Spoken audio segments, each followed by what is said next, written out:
সন্ধ্যার প্রদীপের নিয়ম জেনে নিন, না হলে জীবনে বড় বিপদ নেমে আসতে পারে। বন্ধুরা, আমাদের চ্যানেলে আপনাদের সকলকে জানাই আন্তরিক স্বাগত। বন্ধুরা, সন্ধ্যা পূজা অর্থাৎ সন্ধ্যাবেলার পূজার হিন্দু ধর্মে বিশেষ গুরুত্ব রয়েছে। এটি এমন একটি সময় যখন সূর্যদেব অস্ত যান এবং ধর্মীয় বিশ্বাস অনুযায়ী এই সময় ভগবান শিব ও মা পার্বতী পৃথিবীতে ভ্রমণ করেন। তাই সন্ধ্যার পূজা অত্যন্ত মনোযোগ সহকারে এবং নিষ্ঠার সঙ্গে করা উচিত। চলুন জেনে নেওয়া যাক সন্ধ্যাকালের পূজা কিভাবে করা হয় এবং এই পূজার সময় কোন কোন বিষয়ের প্রতি বিশেষভাবে খেয়াল রাখা প্রয়োজন। সন্ধ্যা পূজার উপকারিতা। সন্ধ্যা পূজা করলে ঘরে কখনো ধন সম্পদের অভাব হয় না। নিয়মিত সন্ধ্যা পুজো করলে অকাল মৃত্যুর আশঙ্কা থাকে না বলে বিশ্বাস করা হয়। সন্ধ্যার সময় শনিদেব এবং হনুমানজির পূজা বিশেষভাবে ফলদায়ক বলে মনে করা হয়। শনি দোষ থেকে মুক্তি পাওয়ার জন্য সন্ধ্যা পূজা অবশ্যই করা উচিত। ঋণ, রোগ এবং শত্রুর হাত থেকে মুক্তি পাওয়ার ক্ষেত্রেও সন্ধ্যা পূজা অত্যন্ত কার্যকর বলে বিশ্বাস করা হয়। সন্ধ্যা পূজার পদ্ধতি। সন্ধ্যা পূজা সূর্যাস্তের সময় বা তার কাছাকাছি সময় করা উচিত। পূজার আগে স্নান করা সর্বোত্তম, যদি স্নান না করা সম্ভব হয়। যদি স্নান করা সম্ভব না হয় তাহলে ভালোভাবে হাত পা ধুয়ে নিন। এই সময় পুজোয় ঘি অথবা তিলের তেলের প্রদীপ জ্বালাতে হবে। এরপর প্রথমে গায়ত্রী মন্ত্র জপ করুন, তারপর আপনি যে মন্ত্র নিয়মিত জপ করেন সেটি জপ করুন। এরপর সারা বাড়িতে ধূপ জ্বালান অথবা আরতি প্রদর্শন করুন। সন্ধ্যা পূজার সময় যেসব বিষয়ে সতর্ক থাকবেন, সন্ধ্যা পুজোর আগে কিছু খাওয়া উচিত নয়। পরিবারে যত বেশি সদস্য একসঙ্গে এই পুজোয় অংশ নেবেন ততই শুভ ফল মনে করা হয়। প্রদীপ ছাড়া কখনো সন্ধ্যা পূজা করা উচিত নয়। সন্ধ্যা পূজা শেষ হওয়ার পর বাড়িতে প্রস্তুত হওয়া খাবার প্রথমে ভগবানকে নিবেদন করা উচিত। সন্ধ্যার পুজোয় ঘণ্টা বাজানো উচিত নয়।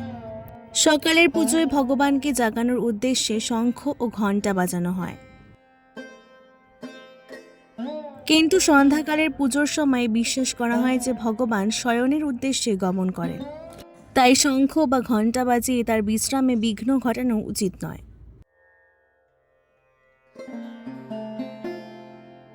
সেই কারণেই সন্ধ্যার পুজোয় শঙ্খ বা ঘণ্টা বাজানো উচিত নয়। সন্ধ্যার পুজোয় আপনি ভগবানকে ফুল নিবেদন করতে পারেন, তবে এই বিষয়টি অবশ্যই মনে রাখবেন যে সন্ধ্যার সময় গাছ থেকে ফুল তোলার ভুল করবেন না। যদি ফুল নিবেদন করতে চান তাহলে আগে থেকেই গাছ থেকে ফুল সংগ্রহ করে রাখুন, কারণ ধর্মীয় বিশ্বাস অনুযায়ী সন্ধ্যার সময় গাছ থেকে ফুল বা পাতা ছিঁড়ে নেওয়া শুভ নয়।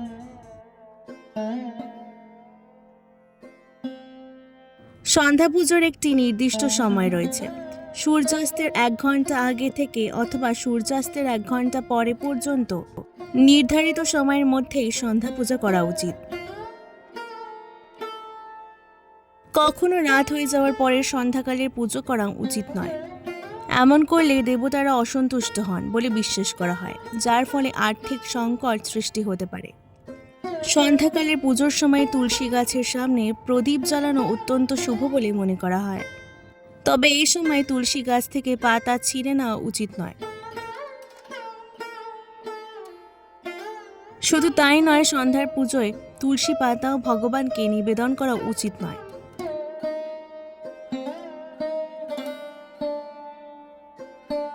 সন্ধ্যা পূজায় প্রদীপ জ্বালানোর নিয়ম।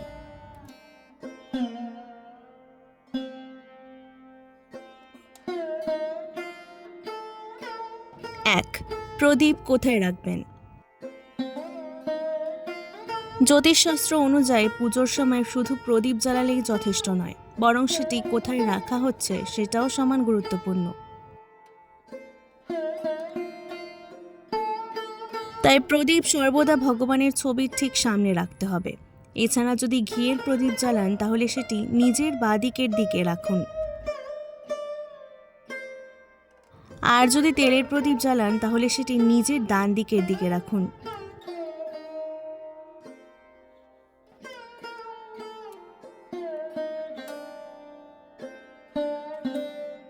2. কেমন সলতে হওয়া উচিত?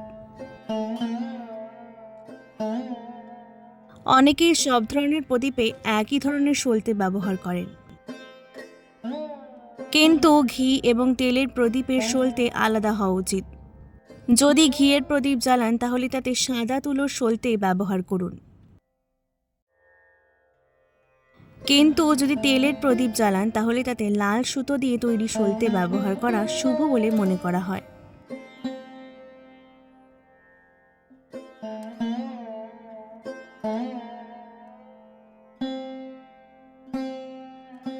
3. কোন দিকে প্রদীপ জ্বালাবেন?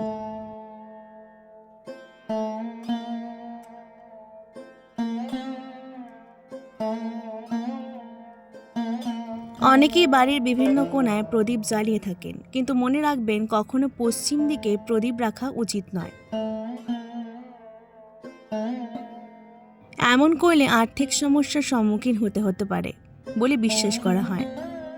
একই সঙ্গে প্রদীপ এমনভাবে রাখবেন না যাতে তার আলো দক্ষিণ দিকে পড়ে। সন্ধ্যার সময় বাড়ির প্রধান দরজায় প্রদীপ জ্বালানো অত্যন্ত শুভ বলে মনে করা হয়।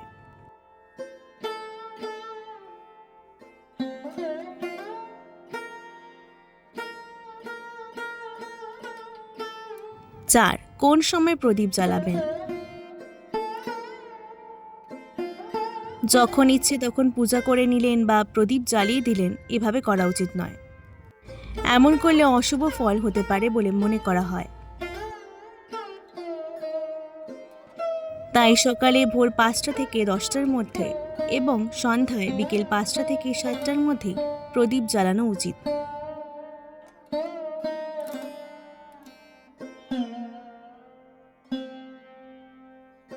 5. কেমন প্রদীপ ব্যবহার করবেন?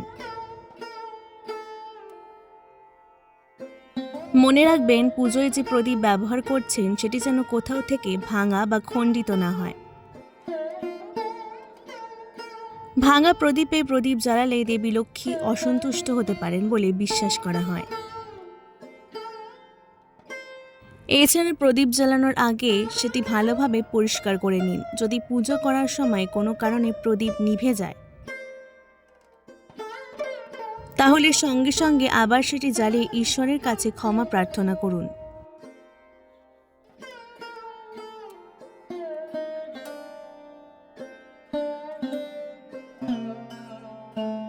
পুজোর সময় প্রদীপ নিভে যাওয়া।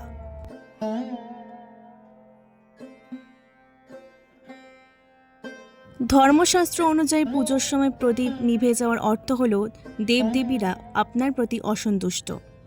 এমন হলে পূজাকারীর মনোকামনা পূর্ণ হতে বাধা সৃষ্টি হতে পারে। এই অবস্থায় হাত জোর করে ভগবানের কাছে আন্তরিকভাবে ক্ষমা চেয়ে আবার প্রদীপ প্রজ্বলিত করতে পারেন।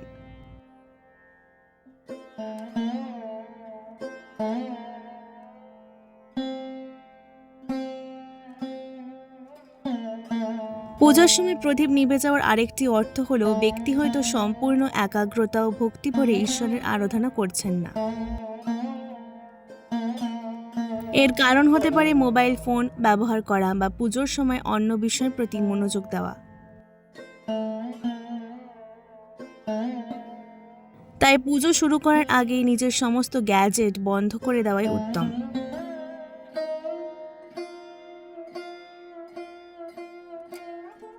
প্রদীপ নিভে যাওয়া অশুভ সংকেত হতে পারে।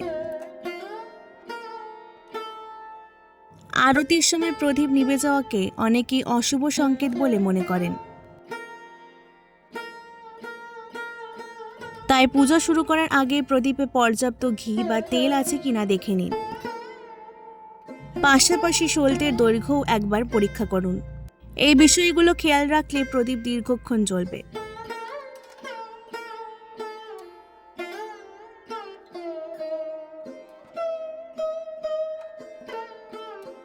প্রদীপ জ্বালানোর আগে পাখা ও কুলার বন্ধ করুন। যেখানে পূজা করছেন সেখানে পাখা বা কুলার চললে তা বন্ধ করে দিন। এছাড়া খেয়াল রাখুন প্রদীপে যেন জোরে বাতাস না লাগে। বাতাস এলে কোনো কিছুর আড়াল করে দিন, যাতে প্রদীপ নিভে না যায়।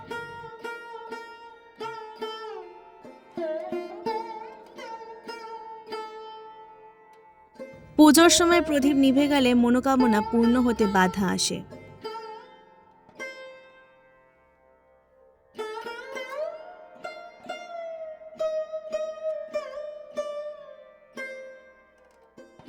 জ্যোতিষশাস্ত্র অনুযায়ী পুজোর সময় প্রদীপ নিভে গেলে মনোকামনা পূর্ণ হতে বাধা আসতে পারে। অনেকের মতে এটি দেবদেবীর অসন্তুষ্টিরও লক্ষণ। তবে প্রদীপ নিভে যাওয়ার স্বাভাবিক কারণও থাকতে পারে। তাই এমন হলে ভগবানের কাছে ক্ষমা প্রার্থনা করে আবার প্রদীপ জ্বালিয়ে পুজো চালিয়ে যান।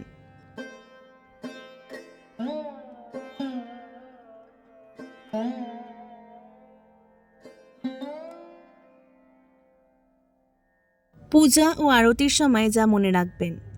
জ্যোতিষশাস্ত্র অনুযায়ী পূজা বা আরতির সময় প্রদীপ যেন না নিভে যায় সেদিকে বিশেষ খেয়াল রাখা উচিত।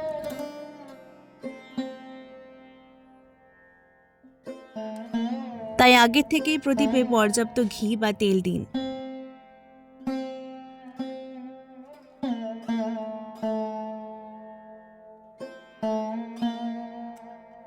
প্রদীপে ব্যবহৃত তুলা ভালো মানের হওয়া উচিত এবং সলতে ঠিকভাবে তৈরি করতে হবে।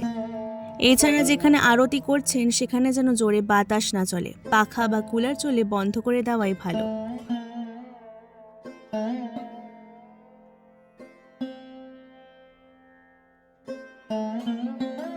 তো বন্ধুরা, আশা করি তথ্যগুলো আপনাদের ভালো লেগেছে। ভিডিওটি পছন্দ হলে লাইক করুন, চ্যানেলটিকে সাবস্ক্রাইব করুন এবং কমেন্টে লিখুন রাধে রাধে।